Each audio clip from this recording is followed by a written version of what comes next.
Lorsque j'arrive à Courcouronnes, dans le quartier du Canal, je tombe tout d'abord sur un canal, forcément.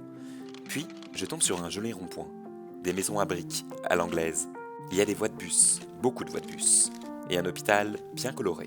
Je longe le quartier et je croise toutes sortes de bâtiments atypiques, pour finalement arriver à la place du centre-ville.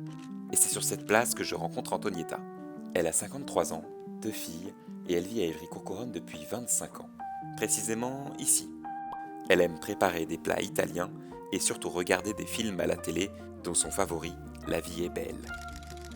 Lorsque je demande à Antonietta un lieu qui pourrait la représenter, pour l'interviewer à l'extérieur, elle me répond Au niveau culturel, effectivement, les femmes ne vont pas sur les terrasses du quartier ou dans les bars ou ne se posent pas en fait dans ces endroits-là. Je trouve qu'il manque quelque chose dans cette vie de quartier, un endroit en fait où les femmes pourraient se poser, discuter, boire un café. à peine a-t-on commencé l'interview que Antonietta s'excuse à tout bout de champ. Elle a ce regard fragile et déterminé d'une femme qui est survécue. J'avoue que j'ai plutôt un tempérament solitaire. Qui ne veut pas dire que j'ai pas besoin des autres, mais j'ai tendance à m'isoler effectivement pour réfléchir, relativiser aussi parce que c'est pas toujours très agréable que d'être seule avec ses enfants. Alors, pour garder la forme, Antonietta me dit qu'elle fait du stepper chez elle.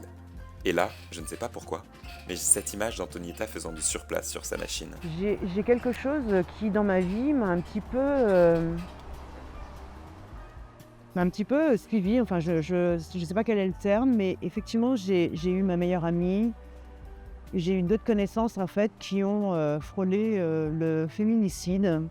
Moi-même j'ai eu un épisode comme ça un petit peu douloureux dans ma vie personnelle, mais je me dis que donc il y a vraiment quelque chose à faire en ayant vécu les choses, de se dire qu'on peut enfin pouvoir comprendre ces femmes qui subissent en fait des violences conjugales. Je me dis que ma place est peut-être auprès de ces femmes, pouvoir les aider et prévenir parce qu'il y a encore trop de femmes qui subissent des violences et qui ont beau alerter et qui finissent par mourir quand même. On fait un tour près de l'ancien hôpital où Antonietta a accouché de ses filles, et elle me raconte ce qui a véritablement changé son quotidien. J'ai rencontré Voisin Malin par le biais d'une amie qui venait juste d'intégrer l'association et qui savait que je cherchais un emploi. Donc je me suis dit qu'il fallait absolument que je postule. C'était pas possible autrement. Ce qui m'a vraiment plu, c'est de créer du lien social, d'agir en porte-à-porte et d'aller voir nos voisins, d'utiliser une autre communication qui est celle donc, du contact humain. Je me dis que c'est pas futile et que ça vaut vraiment le coup de sortir de chez soi et de rencontrer les gens. Non, mais ça m'apporte beaucoup, ça m'apporte beaucoup. Et là, elle s'est tue. Et elle a rajouté J'ai besoin des autres pour évoluer encore, pour grandir.